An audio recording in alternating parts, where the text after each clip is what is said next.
ನಮಸ್ಕಾರ ವೀಕ್ಷಕರೇ, ಮೀಡಿಯಾ ಮಹಾನ್ಗೆ ಸ್ವಾಗತ. ವರ್ಷಕ್ಕೊಮ್ಮೆ ದರ್ಶನ ಕೊಡುವ ಹಾಸನಾಂಬೆಯ ಇತಿಹಾಸ ಗೊತ್ತಾ? ತಾಯಿಯ ಪವಾಡಗಳು ಏನು? ತಾಯಿ ಆಭರಣಕ್ಕೆ ಕಳ್ಳರು ಕೈ ಹಾಕಿದಾಗ ಆಗಿದ್ದೇನು? ದೇವಾಲಯದಲ್ಲಿರೋ ಕಲಿಯುಗದ ಅಂತ್ಯದ ರಹಸ್ಯವೇನು? ದರ್ಶನದ ಟೈಮಿಂಗ್ಸ್, ಟಿಕೆಟ್ ದರ ಎಷ್ಟು ಗೊತ್ತಾ? ಎಲ್ಲವನ್ನ ಈ ವಿಡಿಯೋದಲ್ಲಿ ಎಳೆಯಾಗಿ ಹೇಳ್ತೀವಿ. ಅದಕ್ಕೂ ಮುನ್ನ ನೀವಿನ್ನೂ ನಮ್ಮ ಚಾನಲ್ಗೆ ಸಬ್ಸ್ಕ್ರೈಬ್ ಆಗಿಲ್ಲ ಅಂದರೆ ಈಗಲೇ ಆಗಿ ಪಕ್ಕದ ಬೆಲ್ ಐಕಾನ್ ಮೇಲೆ ಕ್ಲಿಕ್ ಮಾಡಿ. ಹಾಸನಾಂಬೆಯ ಕತೆ ಗೊತ್ತಾ?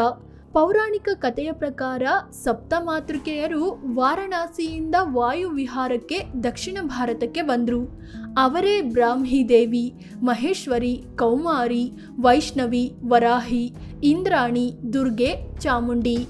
ಈ ಜಾಗದ ಪ್ರಕೃತಿ ಸೌಂದರ್ಯಕ್ಕೆ ಮನಸೋತು ಸಾವಿರಾರು ವರ್ಷಗಳ ಕಾಲ ನೆಲೆಸಿದ್ರು. ನಂತರದಲ್ಲಿ ವೈಷ್ಣವಿ, ಕೌಮಾರಿ ಮತ್ತು ಮಹೇಶ್ವರಿಯರು ಹಾಸನಾಂಬೆ ದೇಗುಲ ಇರೋ ಜಾಗದಲ್ಲಿ ಹುತ್ತದ ರೂಪದಲ್ಲಿ ನೆಲೆಸಿದ್ರು ಅಂತ ಒಂದು ಕತೆ ಹೇಳುತ್ತೆ. ಮತ್ತೊಂದು ಕಥೆಯ ಪ್ರಕಾರ ಈ ಭಾಗದಲ್ಲಿ ಅಂಧಕಾಸುರ ಅನ್ನೋ ಒಬ್ಬ ರಾಕ್ಷಸ ಇದ್ದ. ಆತ ಊರಿನ ಜನರಿಗೆ ತುಂಬಾ ತೊಂದರೆ ಕೊಡ್ತಿದ್ದ.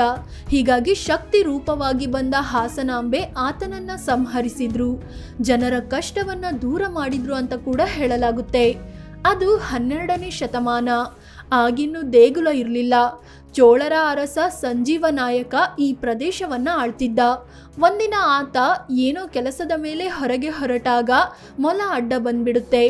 ಅದನ್ನ ಅಪಶಕುನ ಅಂತ ಭಾವಿಸಿದ ಅರಸ ಪ್ರಯಾಣವನ್ನೇ ಮೊಟಕುಗೊಳಿಸೋಕೆ ಡಿಸೈಡ್ ಮಾಡ್ದ. ಆಗ ದೇವಿ ಪ್ರತ್ಯಕ್ಷವಾಗ್ತಾರೆ.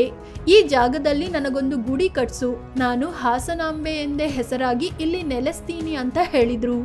ಅದರಂತೆ ಅರಸ ಗುಡಿ ಕಟ್ಟಿಸಿದ. ಆ ಸಂಜೀವ ನಾಯಕನೇ ಗುಡಿ ಕಟ್ಟಿಸಿದ್ದು ಅನ್ನೋದಕ್ಕೆ ಶಿಲಾ ಶಾಸನಗಳಲ್ಲೂ ಸಾಕ್ಷಿ ಇದೆ. ಕಳ್ಳರು ಕದಿಯಲು ಬಂದಾಗ ಆಗಿದ್ದೇನು? ಹಾಸನಾಂಬೆ ನೆಲೆಸಿದ ಬಳಿಕ ದೇವಸ್ಥಾನ ಫುಲ್ ಫೇಮಸ್ ಆಯಿತು. ತಾಯಿಗೆ ದೊಡ್ಡ ಮಟ್ಟದಲ್ಲಿ ಚಿನ್ನಾಭರಣ ಕೂಡ ಅರ್ಪಣೆಯಾಯಿತು. ಒಂದಿನ 4 ಜನ ಕಳ್ಳರು ತಾಯಿಯ ಆಭರಣ ಕದಿಯೋಕೆ ಅಂತ ದೇವಸ್ಥಾನಕ್ಕೆ ನುಗ್ಗಿದ್ರು. ತಾಯಿಯ ಆಭರಣಕ್ಕೆ ಕೈ ಹಾಕಿದ್ರು ಅಷ್ಟೇ. ಕೋಪಗೊಂಡ ಹಾಸನಾಂಬೆ ಕಳ್ಳರಿಗೆ ಕಲ್ಲಾಗುವಂತೆ ಶಾಪ ಕೊಟ್ಬಿಟ್ರು. ಮರುಕ್ಷಣವೇ ಕದಿಯಲು ಬಂದ ಕಳ್ಳರು ಕಲ್ಲಾಗಿ ಹೋದ್ರು. ಈಗಲೂ ದೇಗುಲದ ಪಕ್ಕದಲ್ಲೇ ಆ 4 ಕಳ್ಳರ ಕಲ್ಲುಗಳಿದ್ದು ಇದನ್ನ ಕಳ್ಳಪ್ಪನ ಗುಡಿ ಅಂತಲೇ ಕರೆಯಲಾಗುತ್ತೆ. ದೇವಾಲಯದಲ್ಲಿದೆ ಕಲಿಯುಗ ಅಂತ್ಯದ ರಹಸ್ಯ. ಒಂದಾನೊಂದು ಕಾಲದಲ್ಲಿ ಹಾಸನಾಂಬೆಗೆ ಓರ್ವ ಅಪ್ರತಿಮ ಭಕ್ತೆ ಇದ್ರು. ಆ ಮಹಿಳೆ ಪ್ರತಿದಿನ ದೇವಸ್ಥಾನಕ್ಕೆ ಹೋಗಿ ಪೂಜೆ ಸಲ್ಲಿಸ್ತಿದ್ರು. ಆ ಮಹಿಳೆಯ ಅತ್ತೆ ತುಂಬಾ ಕ್ರೂರಿಯಾಗಿದ್ಲು. ಒಂದಿನ ಮಹಿಳೆ ದೇವಸ್ಥಾನಕ್ಕೆ ಹೋಗುವಾಗ ಆಕೆಯ ಅತ್ತೆ ಕೂಡ ಹಿಂಬಾಲಿಸಿದ್ರು.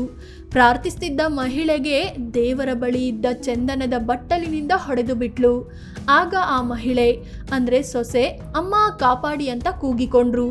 ಆಗ ಹಾಸನಾಂಬೆ ತನ್ನ ಭಕ್ತೆಗೆ, ನೀನು ಈಗಿಂದೀಗಲೇ ಕಲ್ಲಾಗು, ಶಾಶ್ವತವಾಗಿ ನನ್ನ ಜೊತೆಯೇ ಇರು ಅಂತ ವರ ಕೊಟ್ರು. ಭಕ್ತ ಮಹಿಳೆ ಮರುಕ್ಷಣವೇ ಕಲ್ಲಾದ್ರು. ಈಗಲೂ ಆಕೆಯ ಕಲ್ಲು ದೇವಾಲಯದ ಗರ್ಭಗುಡಿ ಬಳಿ ಇದೆ. ಇದು ಪ್ರತಿ ವರ್ಷ 1 ಮಿಲಿಮೀಟರ್ನಷ್ಟೇ ಸರಿಯುತ್ತಾ ಹಾಸನಾಂಬೆ ಅಂದ್ರೆ ಹುತ್ತದ ಕಡೆ ಸಾಗ್ತಿದೆ. ಯಾವಾಗ ಈ ಕಲ್ಲು ಸಂಪೂರ್ಣವಾಗಿ ಹುತ್ತಕ್ಕೆ ತಾಗುತ್ತೋ ಆಗ ಕಲಿಯುಗ ಅಂತ್ಯವಾಗುತ್ತೆ ಅನ್ನೋ ನಂಬಿಕೆ ಇದೆ. ಹಾಸನಾಂಬೆಯ ಪವಾಡಗಳೇನು? ಹಾಸನಾಂಬೆ ದೇವಸ್ಥಾನದ ಬಾಗಿಲು ವರ್ಷಕ್ಕೆ 1 ಸಲ ಮಾತ್ರವೇ ತೆರೆಯಲಾಗುತ್ತೆ. ದಸರಾ ನಂತರ ದೀಪಾವಳಿಗೂ ಮೊದಲು ಬಾಗಿಲು ತೆರೆಯೋದು ರೂಢಿ. ಬಾಗಿಲು ಓಪನ್ ಮಾಡಿದ ಮೇಲೆ 7 ದಿನಗಳ ಒಳಗೆ ಮತ್ತೆ ಬಾಗಿಲು ಹಾಕುವಂತಿಲ್ಲ. ಅದೇ ರೀತಿ 16 ದಿನಗಳಿಗಿಂತ ಹೆಚ್ಚು ಕಾಲ ಬಾಗಿಲು ಓಪನ್ ಇಡೋ ಹಾಗೂ ಇಲ್ಲ ಅನ್ನೋದು ಪದ್ಧತಿ. ವರ್ಷವಿಡೀ ಬಾಗಿಲು ತೆರೆಯೋದಿಲ್ಲವಾದ್ರಿಂದ ದೇವಿಯ ದೃಷ್ಟಿ ಪ್ರಳಯ ತರಿಸುವಷ್ಟು ತೀಕ್ಷ್ಣವಾಗಿರುತ್ತೆ. ಹೀಗಾಗಿ ದೇಗುಲದ ಮುಂದೆ ಒಂದು ಬಾಳೆ ಕಂಬ ಕಡಿದು ನಂತರ ಬಾಗಿಲು ತೆರೆಯಲಾಗುತ್ತೆ. ತಾಯಿಯ ದೃಷ್ಟಿ ಬಾಳೆ ಕಂಬದ ಮೇಲೆ ಬಿದ್ದು ನಂತರ ಶಾಂತವಾಗುತ್ತೆ ಅನ್ನೋ ನಂಬಿಕೆ ಇದೆ. ಬಾಗಿಲು ಹಾಕುವಾಗ ತಾಯಿಗೆ ದೀಪ ಹಚ್ಚಿ ಕಾಕಡ ಹೂವಿನ ಅಲಂಕಾರ ಮಾಡಲಾಗುತ್ತೆ. ಮುಂದಿನ ವರ್ಷ ಬಾಗಿಲು ತೆರೆಯುವಾಗ ಹಿಂದಿನ ವರ್ಷ ಬಾಗಿಲು ಹಾಕುವಾಗ ಇಟ್ಟಿದ್ದ ದೀಪ ಉರಿಯುತ್ತಲೇ ಇರುತ್ತೆ. ಕಾಕಡ ಹೂವು ಸ್ವಲ್ಪವೂ ಬಾಡದೆ ಉಳಿದಿರುತ್ತೆ. ಇದು ಕಲಿಯುಗದಲ್ಲಿ ಹಾಸನಾಂಬೆಯ ಪವಾಡಕ್ಕೆ ಸಾಕ್ಷಿಯಾಗಿದೆ ಅಂತಾರೆ ಭಕ್ತರು. ವರ್ಷಕ್ಕೊಮ್ಮೆ ಬಾಗಿಲು ತೆರೆಯೋದ್ಯಾಕೆ? ಹಾಸನಾಂಬೆ ಉಗ್ರ ಶಕ್ತಿಯನ್ನ ಹೊಂದಿದ್ದಾರೆ. ದೇವಾಲಯದಲ್ಲಿ ಬಲವಾದ ಶಕ್ತಿ ಇದ್ದು ಈ ಶಕ್ತಿ ಡೈಲಿ ಇದ್ರೆ ಅದರ ತೇಜಸ್ಸನ್ನ ಭಕ್ತರು ಸಹಿಸಲು ಸಾಧ್ಯವಿಲ್ಲ. ಹೀಗಾಗಿ ವರ್ಷವಿಡೀ ಬಾಗಿಲು ಮುಚ್ಚಿ ಒಂದು ಬಾರಿ ಮಾತ್ರ ತೆರೆಯಲಾಗುತ್ತೆ ಅಂತ ಹೇಳಲಾಗುತ್ತೆ. ಮತ್ತೊಂದು ಕಥೆಯ ಪ್ರಕಾರ ಹಾಸನಾಂಬೆ ವರ್ಷವಿಡೀ ದೀರ್ಘ ತಪಸ್ಸಿನಲ್ಲಿ ಇರ್ತಾರೆ. ವರ್ಷದಲ್ಲಿ ಒಂದಷ್ಟು ದಿನ ಮಾತ್ರ ಭಕ್ತರಿಗೆ ದರ್ಶನ ನೀಡಿ ಆಶೀರ್ವಾದ ಮಾಡ್ತಾರೆ ಅನ್ನೋದು ಕೂಡ ನಂಬಿಕೆ. ದರ್ಶನದ ಟೈಮಿಂಗ್ಸ್, ಟಿಕೆಟ್ ದರ ಎಷ್ಟು? ವರ್ಷಕ್ಕೊಮ್ಮೆ ದೇವಸ್ಥಾನದ ಬಾಗಿಲು ತೆರೆಯೋದ್ರಿಂದ ಇಲ್ಲಿಗೆ ಲಕ್ಷಾಂತರ ಭಕ್ತರು ಬರ್ತಾರೆ. 8 ರಿಂದ 10 ಕಿಲೋಮೀಟರ್ ವರೆಗೂ ಭಕ್ತರ ಸಾಲು ಇರುತ್ತೆ. 5-6 ಗಂಟೆಗಳ ಕಾಲ ಕಾಯಬೇಕಾದ ಪರಿಸ್ಥಿತಿ ಕೂಡ ಇದೆ. ಆದರೂ ಭಕ್ತರು ದರ್ಶನ ಪಡೆದುಕೊಳ್ಳಲು ಮುಗಿ ಬೀಳ್ತಾರೆ. ದೇವಸ್ಥಾನದಲ್ಲಿ ಬೆಳಗ್ಗೆ 6 ಗಂಟೆಯಿಂದ ಮಧ್ಯಾಹ್ನ 12 ಗಂಟೆವರೆಗೆ ತಾಯಿಯ ದರ್ಶನ ಇರುತ್ತೆ. ಮಧ್ಯಾಹ್ನ 12 ರಿಂದ 5 ಗಂಟೆ ತನಕ ದರ್ಶನ ಇರಲ್ಲ. ಮತ್ತೆ ಸಂಜೆ 5 ಗಂಟೆಯಿಂದ 8 ಗಂಟೆವರೆಗೆ ದರ್ಶನ ಸಿಗುತ್ತೆ. ದರ್ಶನಕ್ಕೂ ವಿವಿಧ ಟಿಕೆಟ್ಗಳಿವೆ. ಅಂದರೆ VIP ದರ್ಶನಕ್ಕೆ 1000 ರೂಪಾಯಿಯ ಟಿಕೆಟ್ ಖರೀದಿಸಬೇಕು. ವಿಶೇಷ ದರ್ಶನಕ್ಕೆ 300 ರೂಪಾಯಿ ಟಿಕೆಟ್ ಇರುತ್ತೆ. ಧರ್ಮ ದರ್ಶನ ಅಂದರೆ ಉಚಿತ ದರ್ಶನಕ್ಕೂ ಅವಕಾಶವಿದೆ. ಆದರೆ ಇಲ್ಲಿ ಗಂಟೆಗಟ್ಟಲೆ ಕಾಯಬೇಕಾಗುತ್ತೆ. ಈ ದೇವಸ್ಥಾನ ಕೂಡ ಮುಜರಾಯಿ ಇಲಾಖೆ ವ್ಯಾಪ್ತಿಗೆ ಒಳಪಡುತ್ತೆ. ಕೆಲವೇ ದಿನಗಳ ಕಾಲ ಓಪನ್ ಇದ್ರೂ ಭಾರಿ ಪ್ರಮಾಣದಲ್ಲಿ ಭಕ್ತರು ಬರೋದ್ರಿಂದ ಆದಾಯ ಕೂಡ ಚೆನ್ನಾಗಿದೆ. 2024ರಲ್ಲಿ 12,63,00,000 ರೂಪಾಯಿಯಷ್ಟು ಆದಾಯ ಹರಿದು ಬಂದಿತ್ತು.